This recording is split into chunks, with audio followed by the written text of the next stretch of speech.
ọ̀rọ̀ àfiwé ni mo gbé wá ní òní. Nínú lítírésọ̀ èdèkedè wà á rí i pé wọn yóò mú nǹkan kàn mú ṣe àfiwé àbí àkàwé ohun mùrìn. Lónìí o, mo wa kẹ̀kẹ́ mi, kẹ̀kẹ́ ìhìnrere, mo wà á dé ìwé wòlíì Àìsáyà orí kẹtàdínlọ́gọ́ta 57. Mo rì dúró lẹ́sẹ̀ 20 lébẹ̀. Ibẹ̀ ló ti ń ṣe àkàwé ọ̀nìyàn burúkú yóò dàbí omi-rírú. Omi kan ń rú kọjá pé kété gẹ̀dẹ̀gẹ̀dẹ̀ ohun burúkú ayé kété kẹ̀ lébẹ̀ adákùrú sókè ṣùà á dẹ̀ lọ sódò wá. Ìgbé ayé ọ̀nìyàn burúkú lèyí ni. Ìgbé ayé alárèlọ́lọ́run lèyí ni. Ìgbé ayé ẹlẹ́ṣẹ̀ lèyí ni. Ó dàbí omi-rírú, omi òkun. Èso omi kékeré o, èso omi kẹ̀ẹ́sàn, èso omi kan bù sínú páànù lásán. Omi kò jẹ́ pé kómi òkun bá ru ẹ̀hún gẹ́lẹ́ náà mú ṣe àkàwé rẹ̀. Kómi ní bá ti ru sókè bá kété gẹ̀dẹ̀gẹ̀dẹ̀ ohun burúkú ayé rẹ̀ á rú papọ̀. Atayanyan, àbàúnjẹ́, àdàúnrú, àtàsí ohun kété kẹ́yẹ kẹta sí. Ìṣe ọ̀nì burúkú òun lọ ní kọ́ ẹlẹ́dàá rẹ̀ sílẹ̀, kọ́ gbọ́ ọ̀rọ̀ ìrere, kọ́ lẹ́tọ̀ọ́, kọ́ láǹfààní láti máyé rẹ̀ kó Jésù Kristi gẹ́gẹ́ bí Olúwa àti Olùgbàlà kọjá kọ́ wúrọ̀ ní bá àjòkó ságbede méjì o kẹrẹ̀ bá aṣọ aká wí mẹ́ṣọ́mọ èṣù kọ́ bá ti mẹ́ṣọ́mọ Ọlọ́run wà ẹgbọ́n mi èyí kó ti wù kọ́ aṣòtọ́ rẹ̀ àánú tó kọ́ bá ti mọ̀ ṣọmọ Ọlọ́run kọ́ bá ti mọ̀ dàtún bí kọ́ bá ti mọ̀ ṣọmọ Ọlọ́run kọ́ bá ti mọ̀ ti ronúpò àdà kọ́ bá mọ̀ kọ ẹ̀ṣẹ̀ rẹ sílẹ̀ kọ́ bá ti dúró lúpò wípé ohun àyẹ̀mẹ́wá ni mèé ṣe ṣùgbọ́n màá ṣe ohun burúkú kan. Wẹ́ẹ̀ ṣọmọ Ọlọ́run níwọ̀n gbà kọ́ bá ti jòkó kó dó sínú ẹ̀ṣẹ̀ rẹ kọ́ ẹ mutí kọ́ ẹ mu sìgá kọ́ ẹ ṣàgbèrè kọ́ ẹ jalè kọ́ ẹ bọ̀rìṣà kọ́ fẹ́ràn yó àtupò àtọ́láyé kọ́ fẹ́ràn rẹ̀ ju Ọlọ́run lọ. Wẹ́ẹ̀ yóò dúró ságbede méjì kọ́ bá ti mọ̀ ṣọmọ Ọlọ́run wà mọ́rúkọ rẹ ọmọ èṣù lọ́ọ̀yà.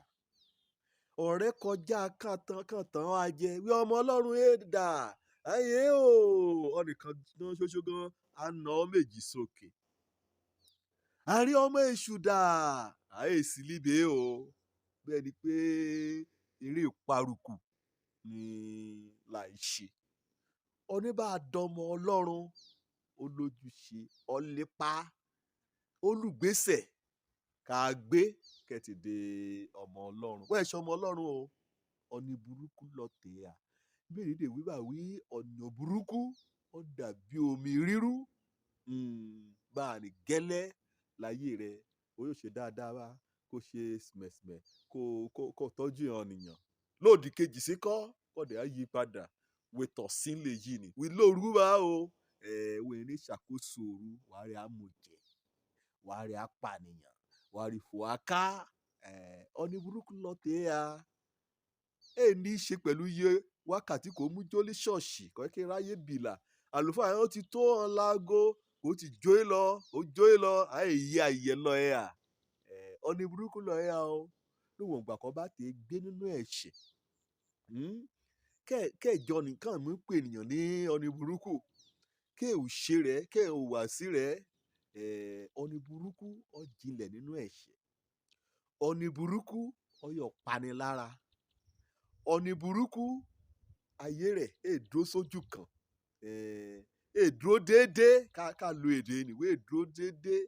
Ọ̀nì burúkú èlú sinmi. Ọ̀nì burúkú òbínú ṣá láyé rẹ̀ dálé lórí. Ọ̀nì burúkú ẹ jẹni lóyà, ó gé ní jẹ. Ọ̀nì burúkú ó kún fún èrù, kété ayé rẹ̀ inú èrù ní gbé, inú èrù ní gbé, inú èrù ní gbé. Ọ̀nì burúkú ẹ ṣalátakò ń kété kó bá ṣe rere. Ọ̀nì burúkú ó jẹ́ eléwu ọ̀nìyàn, káìsọ àsọkágbá rẹ̀ wẹ̀yọ̀ dọ́ra dé o. Ọ̀nì burúkú ẹ̀ làlàáfíà nínú ẹsẹ̀ 21 bá ní, ẹ̀ sí àlàáfíà kó ti wù kérí kéti kéré tó, ẹ̀ sàlàáfíà fún ọ̀nì burúkú. Kẹ́ ẹ̀yìn ọ̀nì burúkú, kẹ́ àgbẹ̀yìn rẹ̀ kó bá lọ sínú ìwé orin Dáfídì orí 9 níbẹ̀ kọ̀yà o ẹsẹ̀ 17.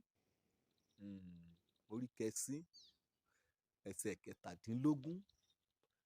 Ẹ̀ àdarí ọ̀nì burúkú, ẹ̀ àdarí wọn sí ọ̀run àpáàdì.